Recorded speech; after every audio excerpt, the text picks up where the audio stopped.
해석을 잘해야 합니다라는 제목으로 말씀을 전하겠습니다.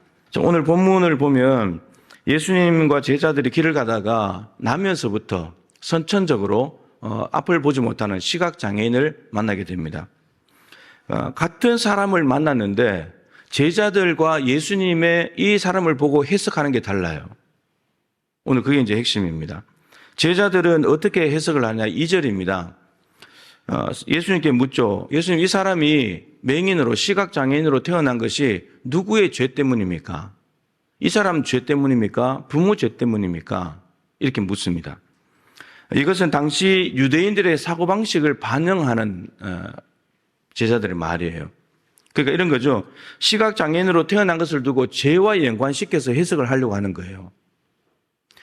오늘 읽지는 않았지만 9장 34절에 보면 이 시각장애인이 낳고 난 뒤에 바리새인들이 불러다가 자꾸 물어요. 너 어떻게 낳았냐? 정말 시각장애인이 맞았냐? 누가 고쳐줬냐? 자꾸 묻거든요. 시각장애인이 하도 이제 분명히 못 보다가 눈을 떴는데 자꾸 따지니까 예수님 편을 좀 들어요. 당신 선생들인데 예수도 모르냐고 이렇게 말하니까 바리새인들이 화를 내면서 34절에 보면 네가 온전히 죄 가운데서 나서 우리를 가르치려고 드냐? 그러니까 네가 지금 시각장애인으로 난 것은 너 죄 가운데서 난 거야. 너 죄 때문에 시각장애인으로 태어난 거라고. 이렇게 이제 이게 유대인들의 생각이라는 겁니다. 제자들이 이제 이 생각을 가지고 물어보는 거예요. 예수님께. 예레미야 31장과 에스겔 18장 이런 데 보면 속담이 있어요. 이스라엘 백성들 안에 속담이 있는데 아버지가 신포도를 먹었으므로 아들의 이가 시다. 이 말은 아버지 부모가 잘못을 해가지고 자녀들이 어려움을 겪는다 이런 말입니다. 근데 이게 연대 책임제거든요. 연대 책임제인데 하나님께서 뭐라 그러냐면 이제 이 속담을 쓰지 마라. 이렇게 말씀하십니다. 그러면서 신포도를 먹은 사람의 이가 시다. 그러니까 사람은 자기의 죄 때문에 자기가 심판을 받는 거라고. 개인 책임제라고 말씀을 하시는 장면이 있습니다. 그러니까 제자들은 지금 이 두 개를 가지고 뭘로 풀어야 됩니까? 이렇게 이제 묻는 겁니다. 여러분, 성경은 죄와 질병의 관계에 대해서 여러 가지로 이야기합니다. 딱 한 가지로 이야기하지 않습니다. 질병은 죄를 지은 많은 결과 중에 하나예요. 죄를 지으면 전염병도 오고요. 이방 나라의 강한 적들이 와서 나라를 무너뜨리기도 하고요. 육신의 질병도 찾아오고요. 많은 여러 가지 다양한 모습이 있는데 그 중에 하나가 병이에요. 분명히 죄의 결과로서 병은 있긴 있어요. 그런데 모든 병이 다 죄의 결과냐? 그렇지 않아요. 획일적으로 그렇게 말씀하시지 않습니다. 성경은. 엘리사가 죽을 병이 걸려서 죽었습니다. 야이로의 딸이 죽었어요. 나사로가 죽었습니다. 이들이 질병에 걸렸고 죽은 것에 대해서 성경은 침묵합니다. 왜 그렇게 됐는지 말하지 않습니다. 그런데 엘리사가 죄를 지어서 죽었다. 이렇게 이해를 하면 좀 곤란해지는 거죠. 그러니까 침묵합니다. 그럼에도 불구하고 병은 분명히 죄와 연관이 있을 수 있기 때문에 하나님 앞에서 겸손하게 점검하는 것은 필요해요. 내가 병이 왔을 때 하나님 앞에 잘못한 것이 없는가 생각해 볼 필요는 있다는 거예요. 그래서 깨달아지면 회개하면 되는 거고 없으면 병 고쳐달라고 기도하면 되는 것이고 그렇습니다. 제자들은 당시 유대인들이 갖고 있던 보편적인 생각을 가지고 시각장애인을 분석하고 해석하려고 했습니다. 그런데 대부분의 사람들이 이렇게 살아요. 자기의 경험과 지식을 가지고 그렇게 접근하려고 하는 거죠. 그런데 하지만 예수님의 해석은 3절입니다. 일단은 이렇게 말씀하십니다. 이 사람의 죄도 아니고 그 부모의 죄도 아니다. 그러니까 병을 죄와 연관시켜서 시키는 것에 대해서는 답을 유보하십니다. 뒤로 미뤘어요. 그리고 다른 말씀을 하시죠. 시각장애인에게서 하나님이 하시는 일을 나타내고자 하십니다. 이렇게 말씀하셨습니다. 하나님의 관점으로 해석하는 거죠. 하나님이 이 사람에게 할 일이 있다는 겁니다. 하나님의 관점으로 해석하는 거죠. 하나님이 하시는 일을 나타내신다는 말씀은 하나님이 하실 일이 있다는 겁니다. 다르게 말하면 사람은 할 수 있는 일이 없다는 말이에요. 너희들은 죄와 관련해서 그냥 보편적인 생각을 가지고 해석하고 판단하고 근데 그렇게 해본들 아무 도움이 안 되는데 하나님의 관점으로 보면 하나님이 하실 일이 있기 때문에 이 사람에게서 하나님이 하시는 일을 나타낼 것이고 그건 도움이 된다. 예수님은 이렇게 지금 말씀하시는 겁니다. 여러분 욥기를 봐도 욥이 엄청나게 병이 들어서 힘들어하고 있는데 친구들이 와서 뭐라 그럽니까? 너 죄가 있어서 그렇다고. 의인은 복을 받고 악한 사람은 벌을 받는데 네가 벌 받은 걸 보니까 악한 사람이구나. 거꾸로 해석하는 거예요. 그럼 이런 친구들의 이런 해석들은 욥에게 아무런 도움이 안 됩니다. 마음만 더 상하게 만드는 거지. 그러니까 예수님께서 보신 하나님의 관점으로 봐야지만 그 사람에게 도움이 됩니다. 하나님이 하실 일이 있으신 거니까. 하나님은 예수님 안에 계시면서 지금까지 그 누구도 하지 못한 일, 그 누구도 들어보지 못한 일을 행하실 능력이 있는 분입니다. 9장 32절에 보시면요, 바리새인들이 이렇게 말합니다. 창세 이후로 맹인으로 난 자의 눈을 뜨게 했다는 것을 나는 들어보지도 못했다. 그 지금 예수님은 들어보지도 못한 일들, 창세 이후로 일어난 적이 단 한 번도 없는 일을 하나님은 그 사람에게 지금 행하시려고 한다. 이걸 지금 말씀하고 계신 겁니다. 그 제자들이 보는 관점과 바리새인의 관점과 예수님의 관점은 전혀 다른 거예요. 하나님은 무에서 유를 창조하신 분입니다. 무에서 유를 창조하신 분이 하나님이세요. 시각장애인은 아무것도 볼 수 없는 상황입니다. 어떠한 희망과 기대도 없는 마치 무와 같은 상태에 있는 존재죠. 하지만 하나님께서는 이 시각장애인을 모든 것을 볼 수 있고 희망과 기대를 가진 유의 상태로 만들어 놓았습니다. 정상인으로 만들어 놓은 거예요. 재창조하시는 거예요. 앞을 못 보는 깜깜한 어둠에 갇혀있는 불쌍한 사람을 빛으로 인도하셨습니다. 못 보는 사람이 보게 됐으니까 빛으로 인도하신 겁니다. 왜 그게 가능하냐? 5절에, 오늘 보면 5절에 예수님이 세상의 빛이라고 말씀하셨잖아요. 예수님이 세상의 빛이니까, 본인이 빛이니까 어둠에 있는 사람을 빛으로 인도할 수 있다는 거예요. 빛을 줄 수 있다는 거예요. 앞을 못 본다는 것은 여러분 어둠입니다. 육체적으로 어둠이잖아요. 앞을 못 보는 건데. 근데 예수님은 사실 세상의 빛이라는 말은 8장 12절에 이미 먼저 나왔어요. 생명의 빛이다, 세상의 빛이다. 이렇게 먼저 나왔는데, 빛은 밝음이잖아요. 그 어둠을 밝게 해주는 거예요. 밝게 해주는 거예요. 자, 근데 더 중요한 것은 시각장애인이 보게 된 것은 이 사람에게 믿음이 있어요. 우리가 아는 대로 6절, 7절에 보면 예수님이 이 시각장애인에게 어떻게 하냐면 침을 뱉어가지고 흙을 이렇게 진흙으로 이겨가지고 눈에다 붙여요. 그러면 그거 붙이지 않아도 못 보는 사람인데 거기다 진흙까지 붙여버리면 이거는 뭐 아예 뭐 보지 말라고 하는 것처럼 느껴질 수 있잖아요. 근데 그런데 거기까지도 참 심각한데, 근데 그 사람에게 실로암 못에 가서 씻고 오라는 거예요. 앞도 못 보는데. 근데 놀랍게도 이 시각장애인이 갑니다. 앞도 못 보는데 진흙까지 붙이는 데 대해서 아무 말 하지 않아요. 예수님 왜 이러십니까? 그거 안 붙여도 나 못 본다고. 실로암까지 내가 어떻게 가냐고 혼자서 앞도 못 보는데. 근데 그런 말 하지 않고요. 갔다가 씻고 와서 멀쩡한 눈으로 뜨고 와요. 이게 이 시각장애인이 가진 믿음이에요. 이 대목이 굉장히 중요합니다. 시각장애인은 앞을 못 보는데, 근데 예수님을 보는 눈이 있어요. 믿음의 눈이 있잖아요. 순종했잖아요. 육신의 눈이 떠지면서 예수님에 대한 눈도 떼어져요.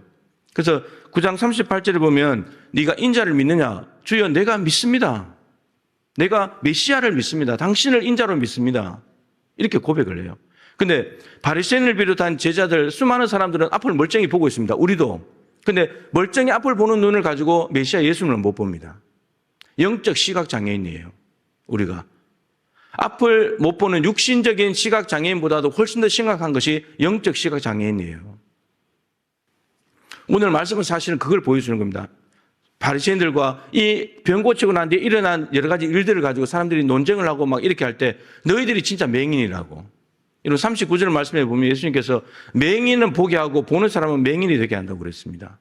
바리새인들은 영적 맹인이에요. 자기들은 오히려 이 시각장애인 보고 너 죄 가운데 태어났다고 벌 받은 거라고 이렇게 말하지만 오히려 바리새인 자기들이 영적 맹인인 거예요. 예수님 못 봐요. 앞에 있는데도.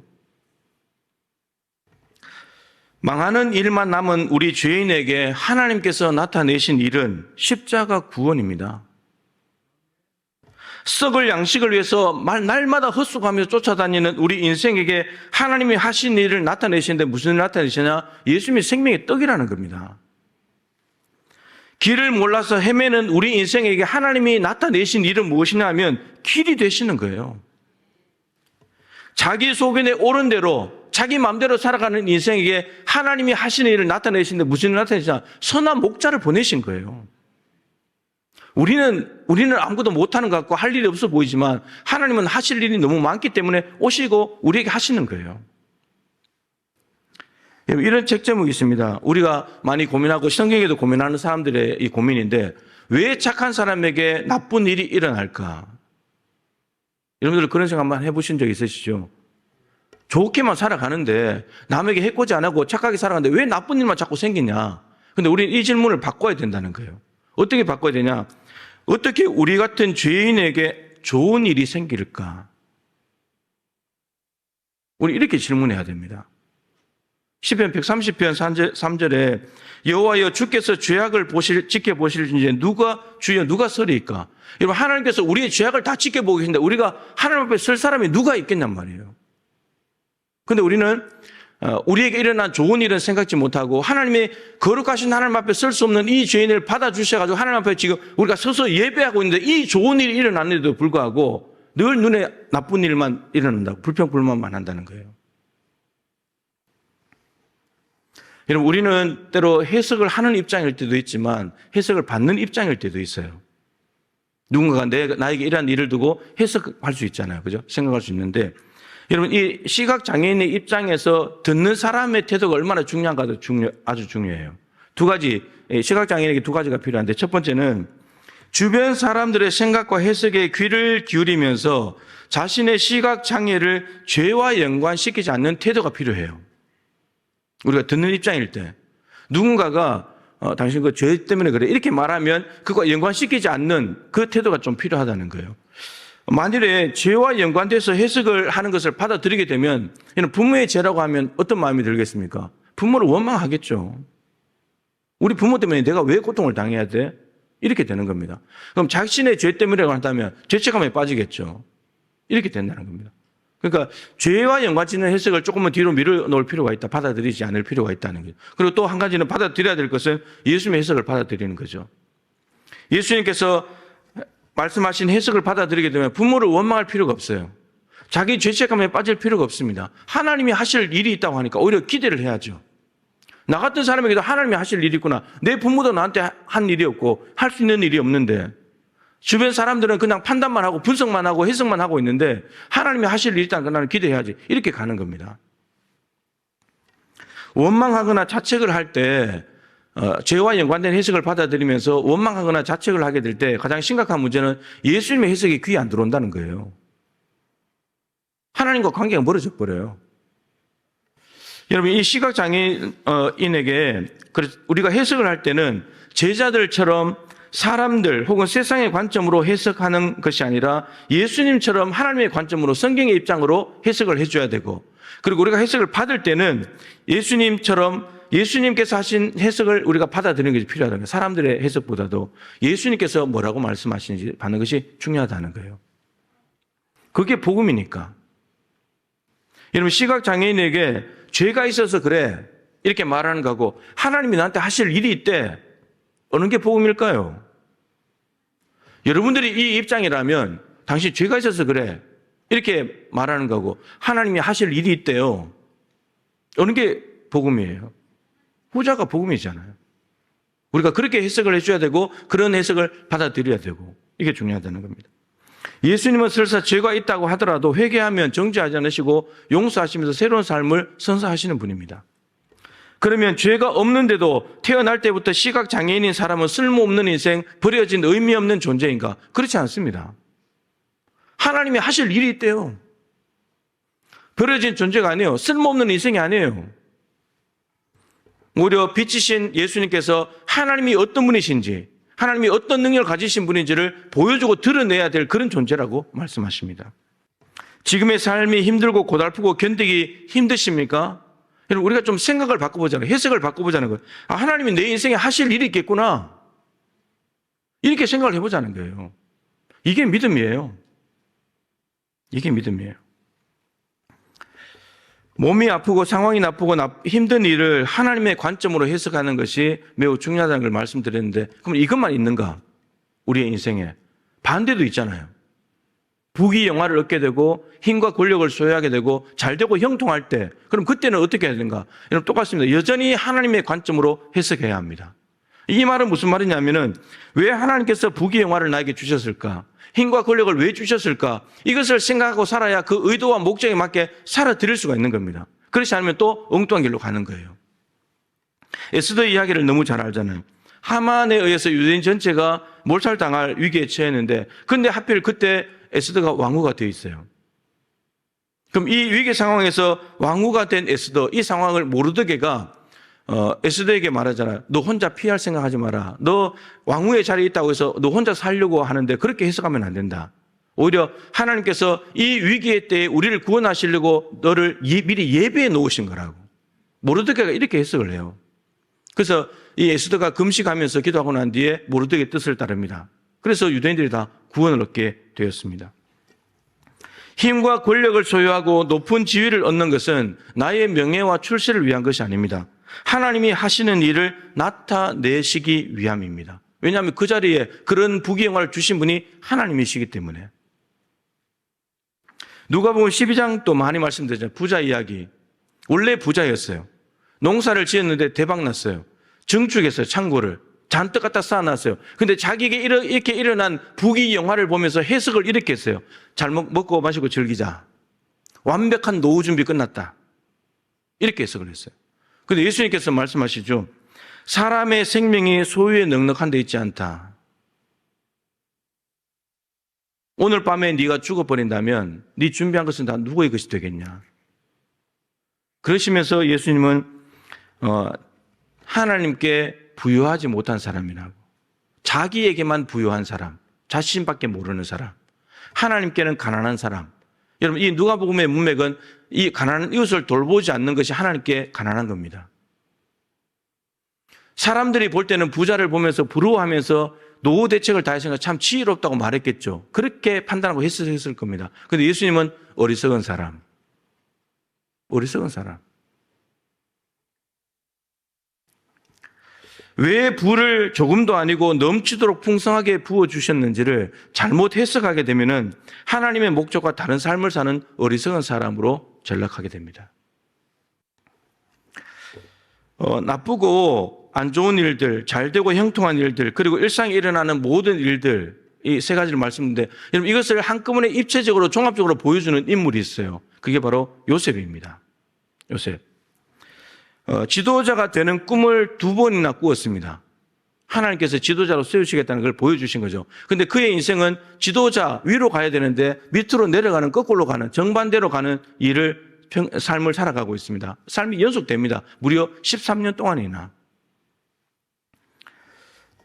잘 아시는 대로 이 말도 안 되는 상황과 이 과정을 지나면서 이것들은 전부 다가 하나님이 지도자로, 국무총리로 세우시고자 하는 하나님의 준비되고 훈련하는 하나님의 시간이었습니다. 버릴 것이 없는 13년이에요.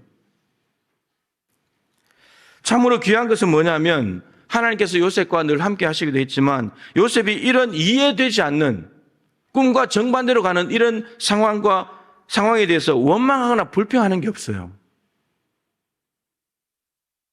최선을 다해서 충성하고 주어진 일을 참고 견뎌내고 살아냅니다. 이 태도가 매우 중요해요. 주어진 일상에 충실합니다.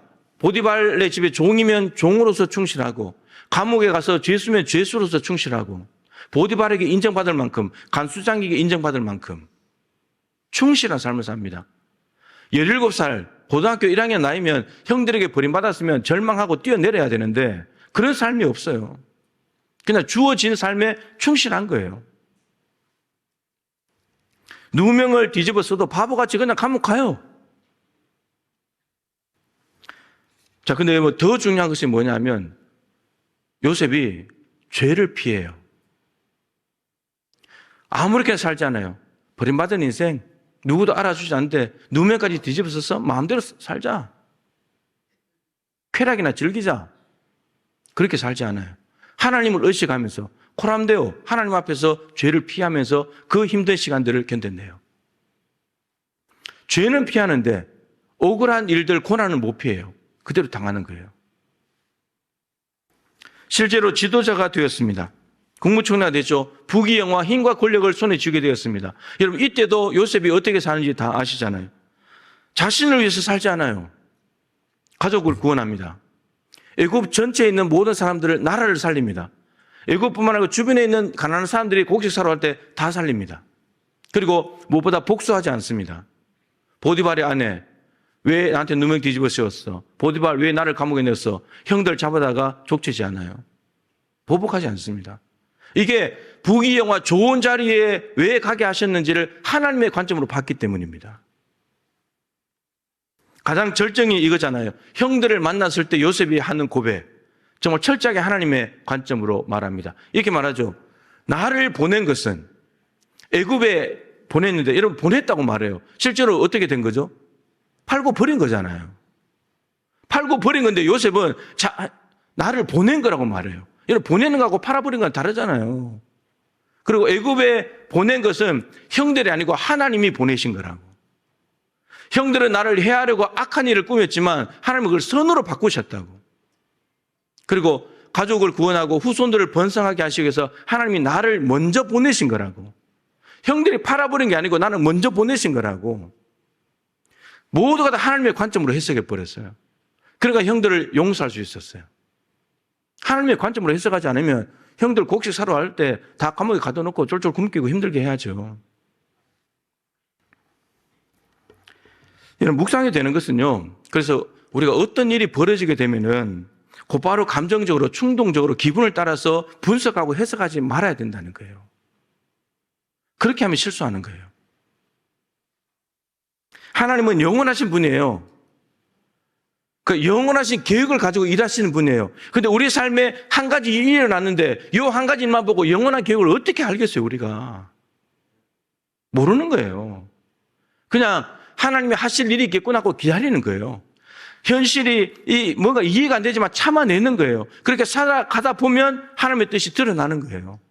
그러면 다 이해가 돼요. 하나님의 관점으로 다 해석이 돼요. 지금 해석 안 된다고 해서 해석 안 되는 게 아니에요. 지금 해석을 못할 뿐이에요. 나중에 되면 다 돼요. 마지막으로 하나님이 하시는 일을 나타내고자 했는데 나타내면 어떻게 됩니까? 시각장애인이 눈을 떠요.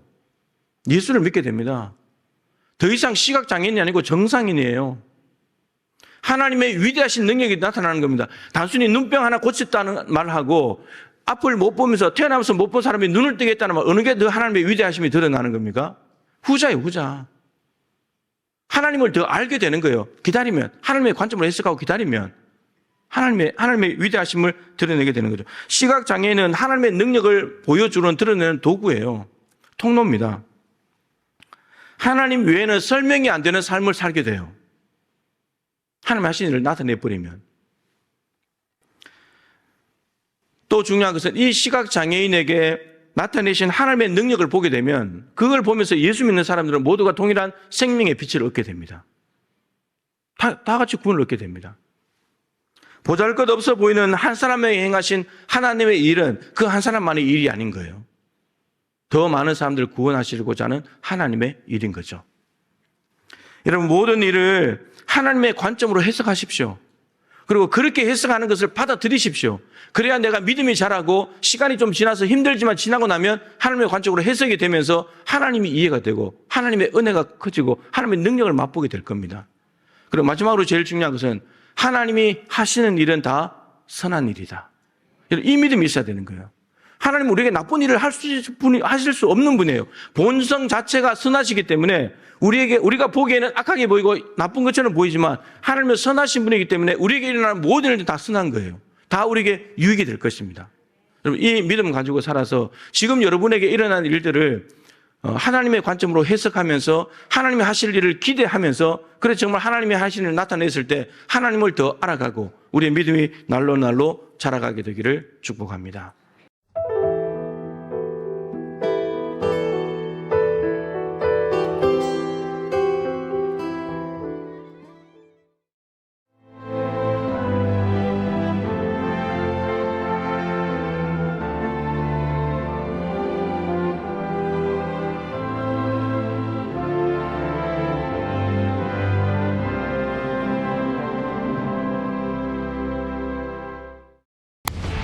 생명의 땅, 으뜸 전담이 새로운 미래를 만들어갑니다.